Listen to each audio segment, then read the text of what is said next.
Bonjour à tous, voilà une petite vidéo sur le MRUV.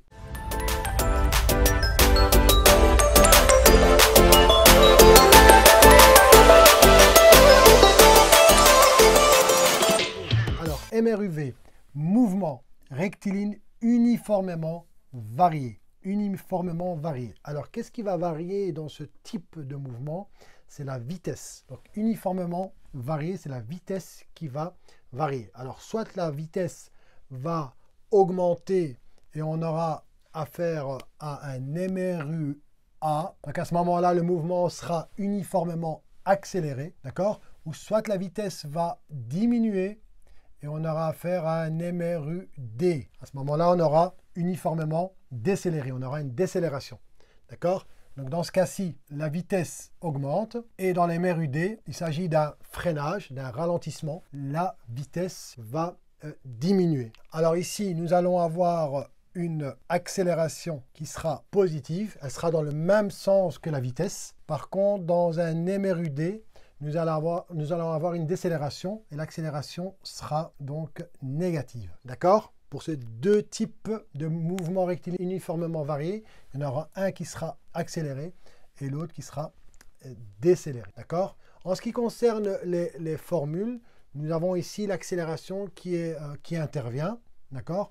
Donc l'accélération n'est rien d'autre qu'un accroissement de vitesse divisé par une durée. Alors si je développe le delta V, c'est toujours une vitesse finale moins une vitesse initiale. V indice 0, c'est à 0 secondes. C'est ce qu'on appelle la vitesse initiale. Donc V moins V0 sur delta T. Et si je veux isoler la vitesse finale, on fait passer le delta T de l'autre côté. Moins V0 passe aussi à gauche et il va devenir plus V0. D'accord? Donc ici, nous avons la vitesse finale qui est égale à 1 fois delta T plus vitesse initiale. Alors la vitesse initiale, si on accélère à partir du repos, la vitesse initiale, elle sera nulle. Donc ça dépend de la situation. Si on accélère à partir d'une certaine vitesse, imaginez que vous accélérez de 30 km/h à 60 km/h, à ce moment-là, la vitesse initiale est de 30 km/h. C'est toujours la vitesse de départ. Mais si vous accélérez à partir du repos, la vitesse initiale sera nulle. Attention, pour le MRUD, le mouvement rectiligne uniformément décéléré, la vitesse initiale n'est jamais nulle. Vous n'allez pas freiner alors que vous êtes à l'arrêt. Donc si vous freinez, ça veut dire que vous étiez déjà à une certaine vitesse initiale. Donc pour les MRUD, la vitesse initiale n'est pas nulle. D'accord? Concernant l'équation horaire du déplacement en fonction du temps, alors j'ai x est égal à 1/2 fois l'accélération fois delta t au carré. Attention, nous avons un carré ici, plus vitesse initiale fois delta t, plus le x0. Bon, le x0, c'est la position initiale. Si on estime qu'on est parti d'une position initiale qui est nulle, on peut regrouper le x, la position finale et la position initiale, sous forme de delta x. Donc le x0, vous le faites passer de l'autre côté, vous avez x moins x0, et vous avez ce qu'on appelle le déplacement delta x. À ce moment-là, vous avez le déplacement en fonction du temps, 1/2 fois a fois delta t carré, plus v0 fois delta t. Donc vous remarquez ici que nous avons une fonction du second degré. D'accord? Pour la vitesse, on a une fonction du premier degré. Donc on remarque que le delta t, il est exposant 1. Donc nous allons avoir ici une droite. Si c'est un MRUA, on aura une droite croissante. Si c'est un MRUD, on aura une droite qui sera décroissante. Et la pente, ça sera l'accélération. La pente, elle sera constante.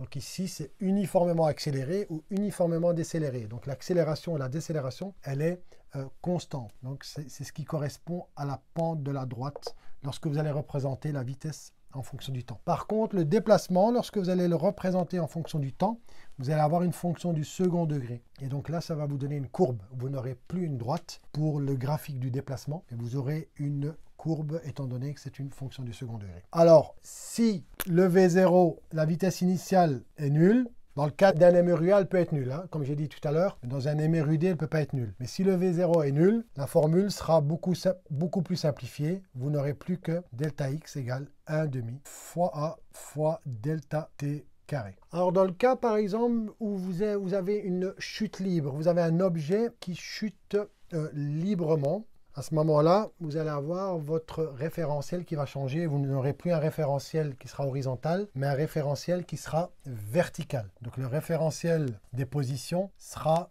vertical. Donc si vous avez une chute libre, vous allez avoir un objet qui va chuter dans l'autre sens, d'accord, du haut vers le bas. À ce moment-là, vous allez aller dans le sens contraire de votre référentiel. Donc vous allez avoir un déplacement qui sera négatif, une vitesse qui sera négative et votre accélération ici, comme l'objet est livré à lui-même, votre accélération n'est rien d'autre que l'accélération de la pesanteur. C'est la gravité, petit g. Donc ce que vous allez faire, vous allez remplacer le a par g.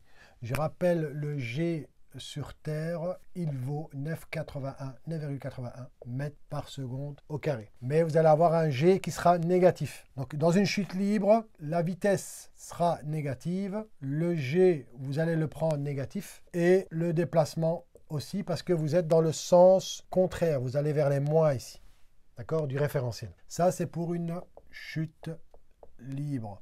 Et on peut imaginer l'inverse. Si maintenant vous lancez un objet vers le haut, là, à ce moment-là, vous allez vers le haut. Donc, vous êtes dans un mouvement ascendant, d'accord? Vous allez vers les plus. Et à ce moment-là, vous n'aurez plus votre vitesse, l'accélération et le déplacement qui seront négatifs, mais ils seront positifs. Ici, vous allez avoir donc vitesse positive parce que vous allez vers le haut. Le G sera positif et le déplacement aussi, puisque vous déplacez dans le sens positif du référentiel. Concernant les graphiques, je vous invite tout de suite à notre simulation pour pouvoir mieux comprendre ce qui se passe graphiquement. Là, nous avons trois graphiques. On a la position en fonction du temps, la vitesse en fonction du temps, et ici, on va faire intervenir l'accélération en fonction du temps, étant donné qu'on est dans un MRUV. Donc, comme je vous ai dit, on est soit dans un MRUA si l'accélération est positive et donc la vitesse augmente, ou bien dans un MRUD, l'accélération est négative et la vitesse va diminuer. Alors, imaginons que nous sommes à une position 0. La vitesse initiale, je vais laisser sur 0 et je vais donner une accélération constante de 2 mètres par seconde au carré. On peut montrer les vecteurs. Alors, comme elle est positive, rappelez-vous, ici, c'est le référentiel. Donc, on va aller vers les positifs, vers la droite. Voilà, le vecteur accélération se met vers la droite parce que l'accélération est positive. Je lance la simulation et observez bien ce qui va se passer au niveau des graphiques. Voilà, il subit une accélération. Alors, qu'est-ce qu'on remarque? Par rapport au MRU, rappelez-vous, la position en fonction du temps, dans un MRU, c'était une droite. D'accord? Ici, on remarque qu'on a une courbe. Comme je l'ai expliqué tout à l'heure avec mes formules, nous avons affaire ici à une fonction du second degré. La fonction delta x en fonction du temps, c'est une fonction du second degré, et donc nous avons bien une courbe. On a une partie d'une parabole ici, concavité vers le haut, étant donné que l'accélération est positive. Ça, c'est la position en fonction du temps. La vitesse, qu'est-ce qu'on remarque?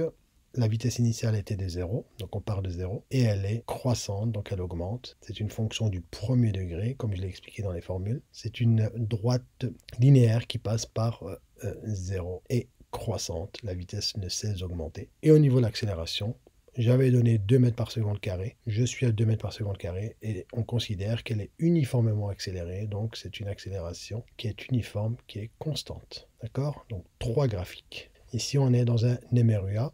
Si je donne maintenant, si je me remets sur 0, je donne une accélération négative, on va aller vers, imaginons que je vais donner une vitesse, considère qu'on est dans un MRUD, je suis à une certaine vitesse. Donc, vecteur vitesse positif vers la droite. Donc, je suis à une certaine vitesse. Et ensuite, je freine. Et donc, l'accélération va être dans l'autre sens parce que j'ai donné une accélération qui est négative. Là, à ce moment-là, je vais être dans un MRUD. Donc, vous allez voir, il va avancer avec une certaine vitesse initiale, 3 mètres par seconde. Et après, il va s'arrêter. Pourquoi? Parce qu'il va y avoir une décélération qui l'entraîne vers la gauche. Donc, on aura affaire ici à un MRUD, un mouvement rectiligne uniformément décéléré. Voilà, il commence à ralentir. D'accord? Et il a tendance à vouloir aller dans l'autre sens, mais on considère qu'ici, voilà, il s'arrête. Qu'est-ce qu'on remarque? On a une courbe, mais cette fois-ci, c'est une concavité vers le bas. On a une parabole, mais elle est concavité vers le bas, car l'accélération est négative. Donc, toujours fonction du second degré, mais l'accélération est négative. On est dans un MRUD. Ici, on est parti d'une vitesse initiale de 3 mètres par seconde et on a une droite qui est décroissante car on freine, on part de 3 mètres par seconde et on arrive à l'arrêt à 0. Ça, c'est pour le vecteur vitesse. Et pour l'accélération, elle est toujours uniforme. C'est une décélération, elle est toujours uniforme, mais elle est négative. Elle vaut -2. Voilà pour les MRUA et les MRUD. N'oubliez pas que pour la chute libre, comme je l'ai dit dans les formules, il faut remplacer le A par G, donc 9,81. Si c'est une chute libre, on va vers le bas. À ce moment-là, on va dans le sens contraire. On ne va pas vers les positifs, mais on va vers les négatifs. Donc, on aura l'accélération qui sera négative, la vitesse qui sera négative et le déplacement qui sera négatif. On peut, par exemple, faire une simulation ici. Si je me mets à 0, je mets la position à 0 et je laisse une accélération négative de -2. Voilà, il se met à 0. Et la flèche verte, elle est vers la gauche. Donc, il va aller vers les... On va aller maintenant vers les négatifs. On ne va pas vers les positifs. On est à l'arrêt et j'ai une accélération qui est négative. Donc, imaginez que c'est une chute libre. On va dans le sens contraire du référentiel. Voilà, donc l'accélération ici, elle est négative, donc je suis dans le sens contraire du référentiel, vers la gauche. C'est comme si j'étais dans une chute libre, donc le référentiel est vers le haut, l'objet va tomber vers le bas. Donc l'accélération sera négative et on va aller vers la gauche. Vous avez vu, la vitesse, elle est aussi négative. Donc, tout est négatif. Donc c'est comme si on était dans une chute libre ici. Tout est négatif. Le déplacement est négatif. Il y a une croissance du déplacement, mais dans le sens négatif, parce qu'on est dans le sens contraire du référentiel. Pareil pour la vitesse. La vitesse va croître, mais dans le sens négatif, en fonction du temps, car on est dans le sens contraire du référentiel. Et mon accélération, elle sera négative. Pareil, on sera dans le sens contraire du référentiel. Imaginez que dans une chute libre, ici, au lieu d'avoir -2, ben, vous aurez -9,81. D'accord? Voilà pour la simulation. Voilà, ainsi se termine la séquence. Alors, si vous n'avez pas encore regardé la vidéo précédente sur les MRU, n'hésitez pas à aller la regarder. Et n'oubliez surtout pas de vous abonner. Et je vous dis à très bientôt.